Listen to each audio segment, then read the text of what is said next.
로마서 1장 18절부터 23절까지 교독을 하시겠습니다.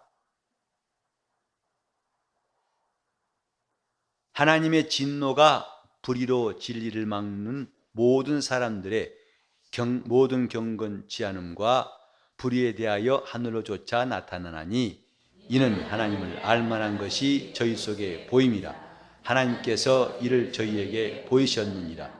창세로부터 그의 보이지 아니하는 것들 곧 그의 영원하신 능력과 신성이 그 만드신 만물에 분명히 보여 알게 되나니 그러므로 저희가 핑계치 못할지니라.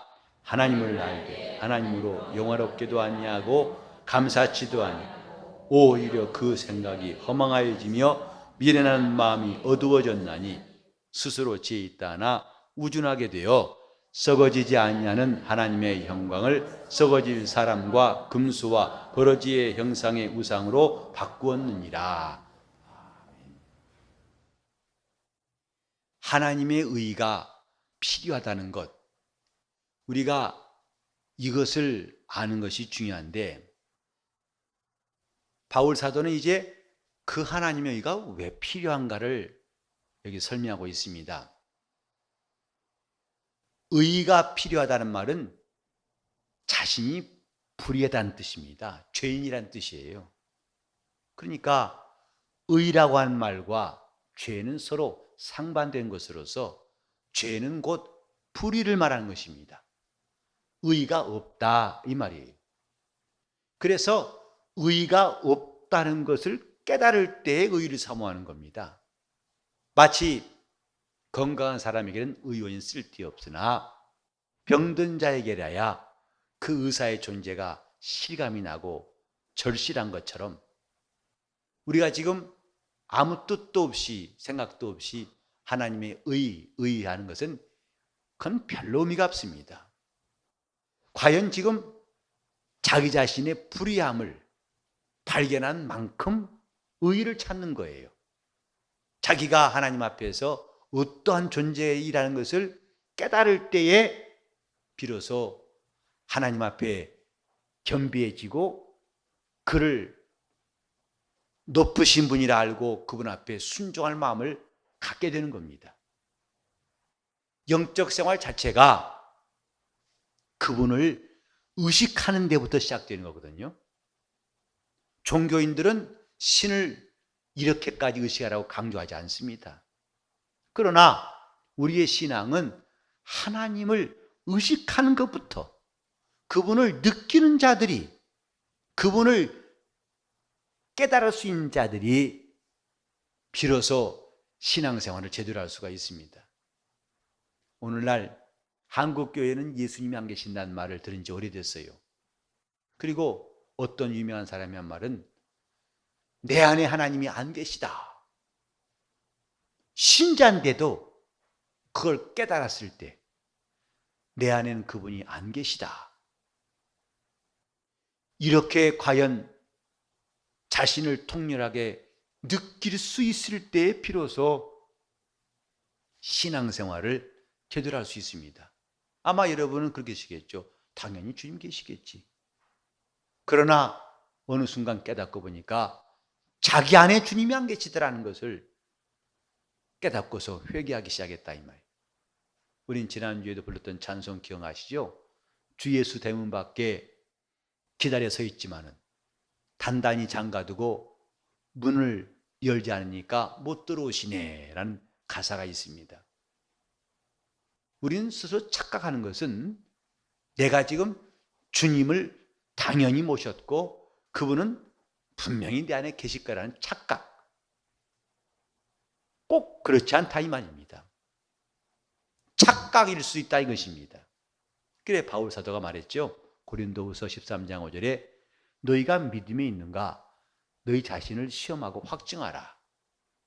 오랫동안 교회 나면 당연히 예수님이 그 안에 계시고 나는 이렇게 직분자 되었으니 당연히 계시고 그러니까 의심할 바가 없다고 말하겠지만은 그대로 되었으면 좋겠지만은 그렇지 않을 수도 있다는 사실이에요. 너희가 믿음에 있는가 자신을 시험하고 스스로 확증하라. 예수 그리스도께서 너희 안에 계신 것을 스스로 알지 못하면 너희는 버리운 자니라. 그분이 계시다는 것을, 그분이 계신 것을 네가 스스로 알아야만 믿는 자라고 말한 것인데, 우리는 자동으로 주님은 내 안에 계시다고 말하죠.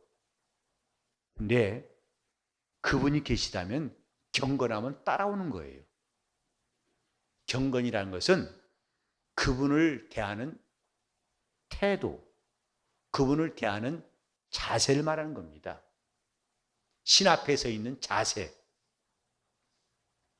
즉 하나님을 실감하고 그분 앞에 있는 자기를 실감할 때에 우린 비로소 경건을 가질 수 있어요.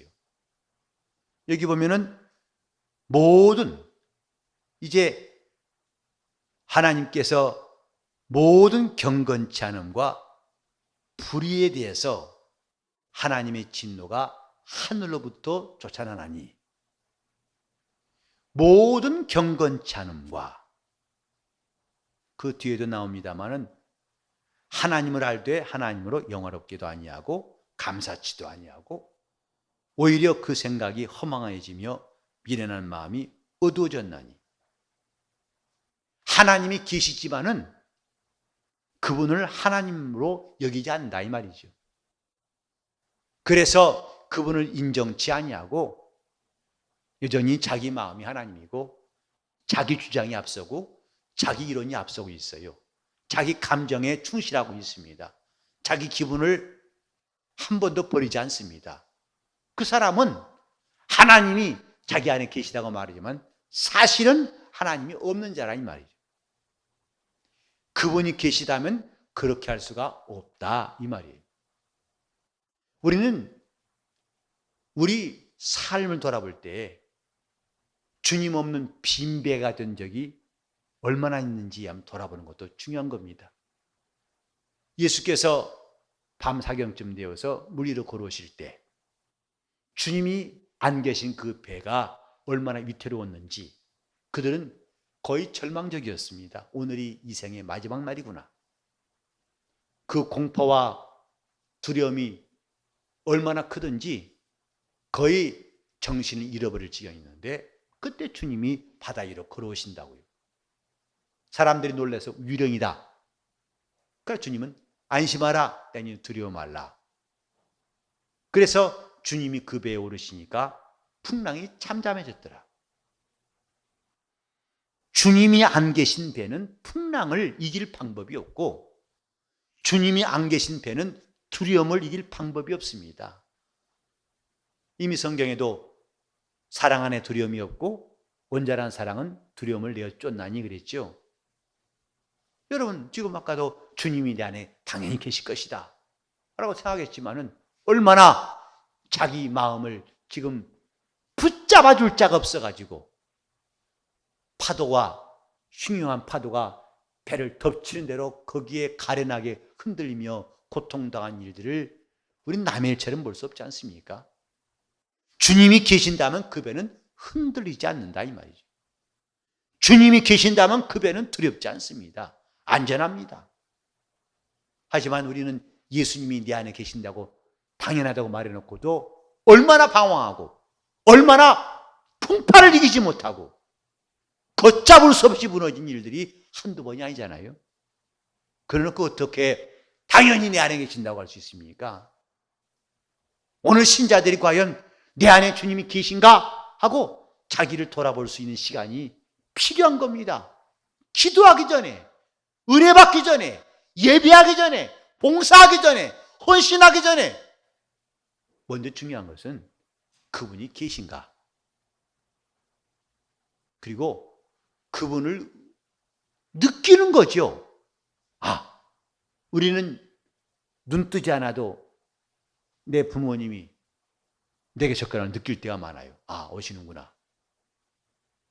내가 구태여 눈을 뜨지 않아도 가까이 와 앉아있는 것을 느낄 수 있어요. 경건이라는 것은 주님을 느끼는 것입니다. 그분 앞에서 그분을 실감하는 거예요. 그분의 음성을 들을 줄 알고 그분의 인도하심을 받고 있고 그분이 함께 하심을 깨닫고 있고 그래서 그분이 내 마음을 주장하시고 흔들리지 않게 붙들어 주시고 또 나로 하여금 담대하게 하시고 그래서 내 힘으로가 아니라 그분의 힘으로 자신이 끌려가는 것을 느낄 수 있다. 그게 바로 경건이에요. 바리새인처럼 고상하고 거룩한 모습만 말하는 게 아니라 그래 바울은 그랬죠. 경건의 모양은 있으나 경건의 능력을 부인하는 자에게는 떠나라 그랬어요. 그들과는 함께 있을 필요가 없다. 떠나라. 바리새인들은 경건의 모양은 있습니다. 그러나 경건의 능력은 부인하고 있습니다. 오늘 우리가 지금 주님 앞에 서 있다는 것을 그저 말로 그렇게 말하면 된다고 하는 단순 무지한 생각들을 다시 한번 생각해 봐야 됩니다. 모든 경건치 않음과 불의를 하나님이 용납하지 아니하시고 이것을 대하여 하나님의 진노가 하늘로부터 쫓아나나니 우리는 하나님이 진노하신다는 것을 잘 알아야 됩니다. 그리고 그 마지막 진노의 날이 바로 최후의 심판이에요. 그러나 그 최후의 심판만 나와 있지 않고 성경에는 종종 수많은 심판들, 노아의 홍수도 그러하고 애굽에서 하나님이 능력을 드러내신 일 그러하고 하나님의 심판이 참 많습니다. 그 뭐냐면 하나님이 분이 여기신 결과예요. 하나님의 진노의 결과. 그러니까 심판은 진노의 결과라 이 말이에요. 저는 요즘에 그런 마음을 종종 갖습니다. 정말 우리나라가 위태롭구나 하는 마음이에요. 진짜 위태롭습니다. 여러분 그 마음을 얼마간 가진 분도 있겠지만 그걸 느끼십니까? 우리나라 위태롭습니다. 나라 형편이 엉망인 것은 둘째치고 나라 밖에 눈 돌려보세요. 지금 전쟁이라는 것은 이제는 너무 가까이 온 느낌이에요. 여러분이 뉴스를 보셨을 거예요. 북핵 5차 실험까지 하고 이제 북한에서 공공연하게 핵보유 국가라고 선포하면서 미국을 위협하고 있습니다. 근데 며칠 전에 그 북한 미국의 국무장관인가 국방장관인가 그 사람 말이 외교 용어로서는 쓸 수 없는 극단 용어를 썼어요. 저 김정을 향해서 죽는다 그랬어요. 너희 그러면 죽는다. 이런 말은 좀처럼 안 쓰거든요. 근데 저 평양을 향해서 죽는다란 말을 써가지고 그때 뉴스에 나왔어요. 그리고 오늘 뉴스에는 또 뭐라 하냐면 우리는 평양을 초토화시킬 능력이 있다. 지금까지 우리는 저 북한이 도발할까 봐 그것을 걱정했었어요. 그래서 그런 문제, 북핵이 우리를 위협한다. 저 북한이 6.25 때처럼 우리를 쳐들어올 것이다. 그런 전제를 가지고 전쟁에 대한 위협을 느꼈습니다만은 이제 하도 북쪽의 위협, 정치인들도 그걸 많이 이용했죠. 나쁜 사람들이에요, 정치인들도. 국민을 아주 마비시켰어요. 하도 그런 말 하니까 이제 양치기 소년처럼 안 믿어 거의 무감각해졌어요. 북한이 전쟁 일으킨 것에는 하도 들으니까 그렇게 될 것이다 뭐 한다더니 나중에 지나보니까 아니거든요.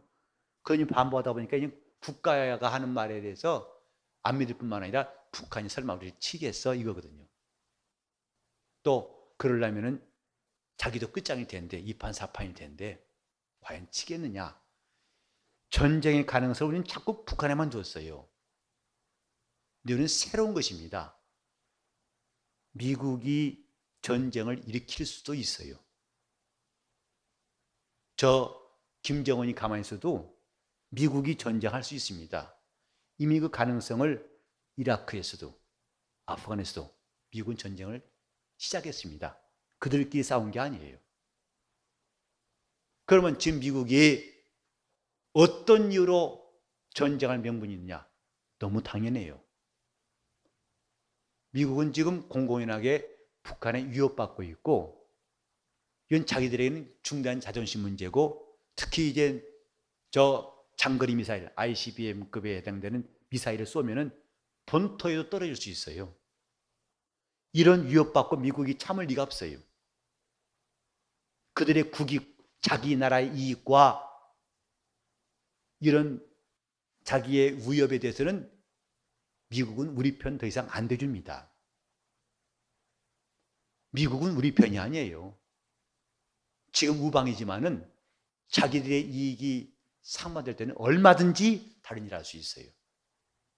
그럼 만약에 지금 말한 대로 미국이 선제 타격한다 합시다. 북한이 그럼 미국 쏠 것 같아요? 남한에도 엄청난 일이 생깁니다.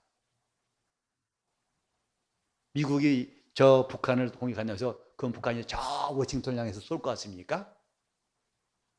미군 주둔하고 있는 남한의 여러 기지 첫 번째 타겟이에요. 그때 우리나라에 일어나는 현상은 끔찍합니다. 아까도 기도했습니다만 나라를 위한 기도. 정말 이것은 우리가 더 간절한 마음을 기도해야 할 때예요. 전쟁 날 수 있어요. 설마 그게 문제예요. 설마 그러겠어? 천만의 말씀. 미국은 우리 편이 아닙니다. 미국은 철저하게 자기 이익을 위해서 일해온 것을 역사가 증명하고 있어요. 다른 나라 사례에서도 볼 수 있습니다. 우리는 그런 전쟁이 종종 하나님의 심판, 저 아수르도 니느웨도 하나님의 심판, 요나를 보내가지고 경고하셨죠. 그러나 다행히 요나의 전도를 받고 니느웨의 왕과 모든 국민들은 회개했어요. 하나님이 그 나라를 진노의 잔을 쏟아붓지 않았어요. 이스라엘 역사, 특히 구약 보면요, 이스라엘이 범죄했을 때 하나님의 진노는 이런 심판으로 드러났어요. 제가 지금 이런 말하는 것은 이런 하나님의 진노라는 말씀을 우리는 그냥 막연하게 피상적으로 들을 것이 아니다 이 말이죠. 우리나라도 지금 정신을 차려야 할 만큼 한국교회가 얼마나 한국교회가 하나님의 실망과 분노를 사고 있는지는 여러분도 짐작하실 거예요. 하나님의 진노가 불의로 진리를 막는 사람들의 모든 경건치 않음과 불의에 대해서 하늘로조차 나타나나니, 이것이 성경의 역사예요. 지금 우리는 하나님의 의가 필요하다는 것이 철학적인 말이 아닙니다. 우리 영혼이 살고 죽는 문제가 하나님의 의에 있어요. 하나님의 의를 가진 사람과 그 의가 없는 사람들 차이는 천당과 지옥 차이입니다. 하나님이 왜 심판하시는가? 진노하심 때문에. 왜 진노하시는가? 불의함 때문에. 그들에게 의가 없으므로. 그 불의가 뭔가? 하나님 앞에 경건치 않은 것이다. 곧 하나님을 무시하고 하나님이 없는 그들의 행동과 그들의 삶과 말에 대해서 하나님이 어느 순간까지 참으시다가 마침내 참지 않는 것이 바로 그분의 진노라 이 말이에요. 우리는 지금 하나님의 의란 말을 전 내세나 필요한 것이고 또 막연히 그저 형이상학적인 말로 도래할 것이 아니라 당장은 현실에서도 그 하나님의 의가 없는 것이 얼마나 불행하고 끔찍한 일이 생길 수 있다는 것, 또 내세는 물론이고 영적 생활은 하나님의 의와 그 의가 없는 불의에 대해서 하는 것입니다. 그래서 예수님께서도 성령이 오시면 그가 죄에 대하여 의에 대하여 심판에 대해서 책망하실 것이라고 그랬어요. 성령이 오실 때에 왜 하필이면 이 세 가지 죄와 의와 심판일까? 비로소 그가 오시면 죄의 실상을 알게 하시고 이거 저거 아니 근본적으로 이것이 죄다. 또 의가 이 사람이 의인 저 사람이 의인 아니 의의 실상을 알게 하시고 또 심판 니네가 심판받고 어디가 아스르가 또 바사가 떴고 아니 그런 멸망한 나라 정도의 심판이 아니라 세상 임금이 심판받는 심판의 실상 세 가지의 실상을 알게 하신다는 거예요. 죄에 대한 실상과 의에 대한 실상과 심판에 대한 실상. 사실은 이건 또 한 가지예요. 즉 죄가 뭐냐? 의가 없는 거예요. 그리고 의가 없는 죄의 결과가 심판이다 이 말이죠. 한마디로 성경은 의에 대한 말씀. 하나님은 의를 저 하늘의 보좌의 기초로 삼으시고 그래서 그 의를 사모하고 의를 가진 자들은 그 나라에 들어가게 하셨으나 그 의가 없는 사람은 아무도 이해가 없이 그가 의가 없다면 영원히 불의한 자를 심판하신 그 불못에 있게 할 것이다. 이것이 하나님이 정하신 바예요. 지금 바울 사도가 왜 로마서 1장에 하나님의 의, 복음에는 하나님의 의가 있다. 이걸 강조하는가? 바울이 복음에서는 복음이 가장 중요한 하나님의 의를 다루고 있다는 것을 이미 결론부터 말해놓고 그 의가 없는 불의와 경건치 않음, 그 결과 심판, 하나님의 진노를 말하고 있다 이 말이죠. 여러분, 우리는 영적 생활을 실속 있게 한다고 생각합니다. 형식적으로 나열하는 거, 기도도 그저 내가 기도한 사람 기도 잘한다는 거 줄줄줄 마치 좌판 깔아놓듯이 나열할 필요가 없어요. 단 한마디를 하더라도 우리는 하나님이 들으시는 기도하려고 하는 그 전략, 집중, 간절함이 필요한 겁니다. 하나님이 우리의 노절한 기도를 들으시려는 게 아니라 정말 진정성 있는 기도인가? 내가 과연 생명을 맞바꿀 수 있는 생명을 얻고자 하는 그런 기도인가? 그에 관심이 계신 거예요. 과연 내가 의를 사모한 사람이냐? 네가 과연 하나님의 의보다 더 큰 것이 없다는 것을 알고 있는 사람이냐? 아니냐에 대해서 주님은 관심이 많은 거예요. 예수가 왜 필요합니까? 우리의 의가 되시기 때문이에요. 그분은 죄인을 의롭다고 하시려고 오신 하나님의 아들이고 구세주이십니다. 우리가 그를 영접하는 것은 하나님의 의가 우리 안에 임하기 때문에 그를 모신 거 아니겠습니까? 예수를 영접하라! 곧 하나님의 의를 네 안에 모시라. 이 뜻이 아니겠습니까? 왜? 그렇지 않으면 너의 불의 때문에, 너의 모든 경건치 않음 때문에 너는 하나님의 진노의 심판을 피할 수가 없을 것이다. 그러니까 가장 중요한 문제부터 해결해놓고 우리는 신앙생활하는 거예요.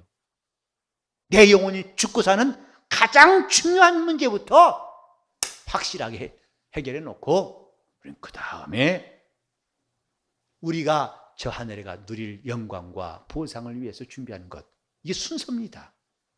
따라합시다. 가장 중요한 것부터. 가장 중요한 것부터. 그게 뭐예요? 죽고 사는 거 아니겠습니까? 누가 죽느냐? 하나님 말씀하셨죠. 범죄한 영혼은 죽을 것이다. 곧 의가 없으면 죽을 것이다. 누가 사느냐? 나를 믿는 자는 살리라. 왜? 나를 믿는 자는 내가 가진 의를 저에게 줄 것이다. 죽고 사는 문제가 신앙생활이에요. 오늘 우리는 오랫동안 기도하는 것도 중요하지만은 이 문제를 해결하고 있는가를 우리는 돌아보고 기도하는 것이 옳습니다. 그 시작이 뭐냐면 하나님을 의식하는 것이다 이 말이에요. 오늘 과연 나는 하나님이 내 안에 계신지 안 계신지부터 자기를 진단해 보세요. 자기 마음의 죄악이 자기를 마치 저 맹수가 딱 채가지고 끌어간 것처럼 자기를 죄악 가운데로 몰아넣을 때 속수문 책인지, 아니면 그 풍파를 잠잠케 하신 주님이 계셔서 자기가 넉넉히 그분의 힘으로 이기고 있는지. 주님이 계신 사람은 이김이 있습니다. 주님이 계시면 평안이 있고, 주님이 계시면 담대함이 있습니다. 주님이 계시면 살아납니다. 그래서 이스라엘이 광야 40년 동안 경험한 것, 하나님만 계시면 이 광야에서도 살아남을 수 있다. 생생한 체험을 40년 동안 한 것입니다. 아무리 죽을 일이 쌓이고 사망의 음침한 골짜기를 다닐지라도 그분이 함께 하시면 산다, 이 말이죠. 우린 지금 가장 중요한 문제부터 해결하고 예수 믿는 것이 중요합니다. 신앙생활은 제일 중요한 것부터 해결하는 거예요.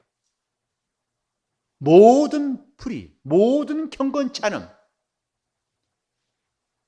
그러니까 이런 모든 불의와 모든 경건치 않음을 가지고서 하나님의 진리를, 그 진리를 막고 있는 이런 자들을 하나님은 용서치 않으신다. 여기에 진리를 막는다는 말씀도 있지만요, 저 에베소서에 보면 순종치 않는 자들이라 했어요. 진리를 막는 자, 다른 말로 하면 하나님의 말씀을 순종치 않는 자, 그들에게 하나님의 진노가 임한다 그랬어요. 우리 보세요. 지금 예수 안에 있다면서 피차 안에 담을 쌓고 있고, 자기가 마음껏 남을 저주하고 미워하고 담 쌓고 있어요. 그분이 앞에 계신다면 그럴 수 있겠는가?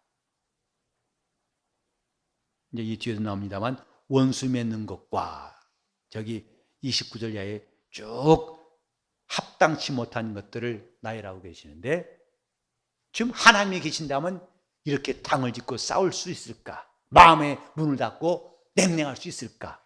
용서치 않고 자기 마음에 분한 마음을 쌓아갈 수 있을까? 지금 말로는 하나님이 계신다면서 그분의 존재를 느낄 수가 없다면 이건 안타깝고 매우 위태로운 일 아니겠습니까?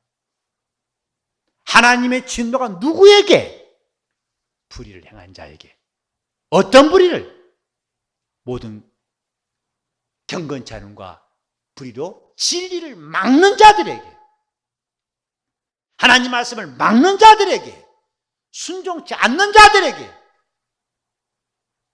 교회는 순종을 배우는 학교라고 우리는 생각해야 됩니다. 교회 와서 우리는 내 주장을 피우고 내 목소리 커지는 거, 그것은 위험한 신호예요. 그래서 교회에서 이제 누구도 내 말을 안 들을 수 없어요. 목사님도 쩔쩔맨다. 그거 잘한 거 아닙니다. 위험한 겁니다, 지금. 이제는 그 사람이 브레이크 없는 차 같아서 위험한 겁니다. 우린 교회 와서 항상 배우고 순종을 배우고 겸손을 배운다면 매우 소망 있는 사람이에요. 나를 제어하는 장치가 교회에 올 때마다 생긴다. 그건 매우 소망스럽습니다.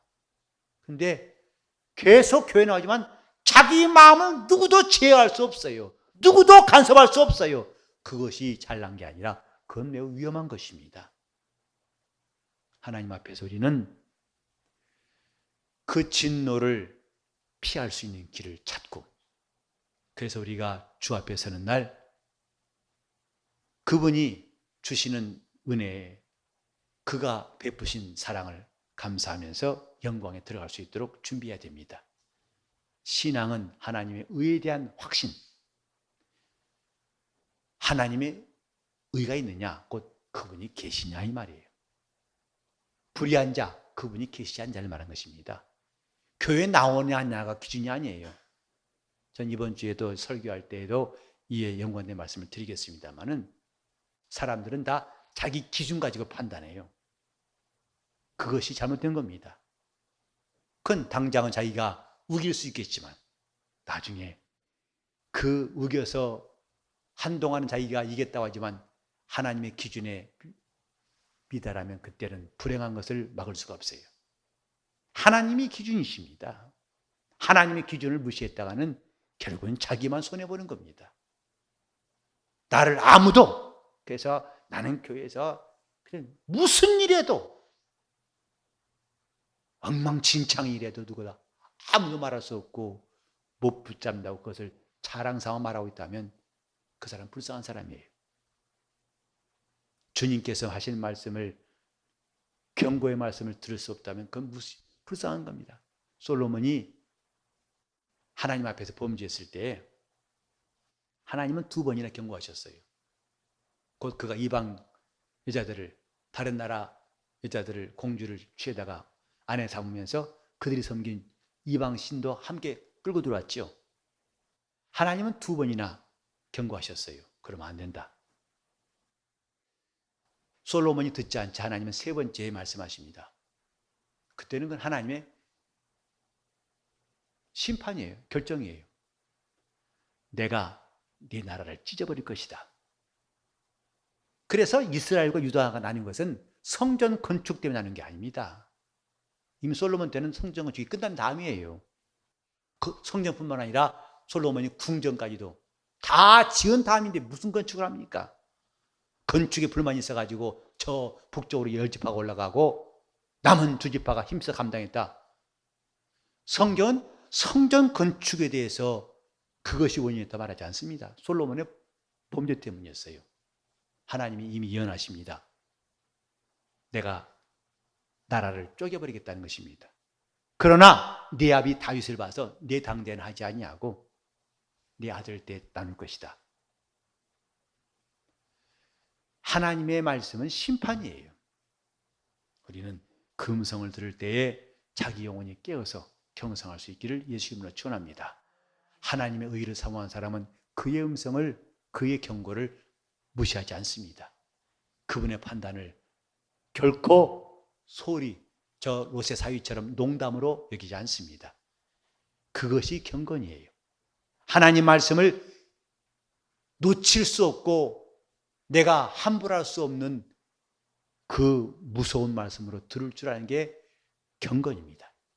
시간 기도하실 때 내 영혼에 하나님의 의가 있도록 내 불의함과 모든 경건치 않음을 회개하시고 정말 주님의 은혜가 임하고 주님이 의가 내 안에 자리에서 과연 내 안에 주님이 계신 것을 날마다 실감할 수 있도록 통성으로 기도하시겠습니다. 하나님 아버지, 우리 영혼이 주님께로부터 긍휼하심과 은혜를 입게 도와 주시옵소서.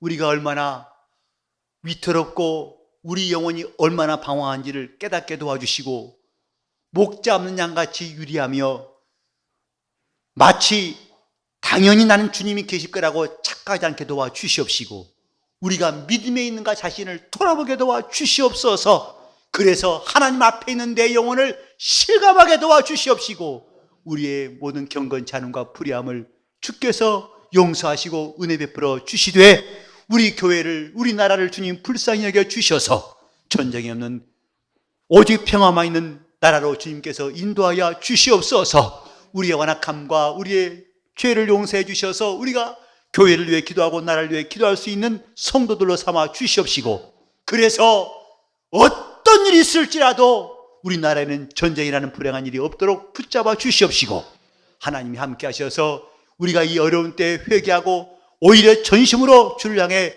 다른 박질할 수 있도록 우리 교회를 역사하여 주옵소서. 주여, 우리는 의에 줄이고 목마른 사람 되게 하여 주옵소서. 하나님의 의를 사모하고 사모하는 영적 생활하게 도와 주시옵시고 살고 죽는 가장 큰 문제부터 확실히 해결하고 하나님의 의를 얻는 이것부터 확실히 해결하고 신앙생활하게 도와 주시옵소서. 주연이야 함께 하시오나고 예수 이름 받들어 기도 올리옵나이다.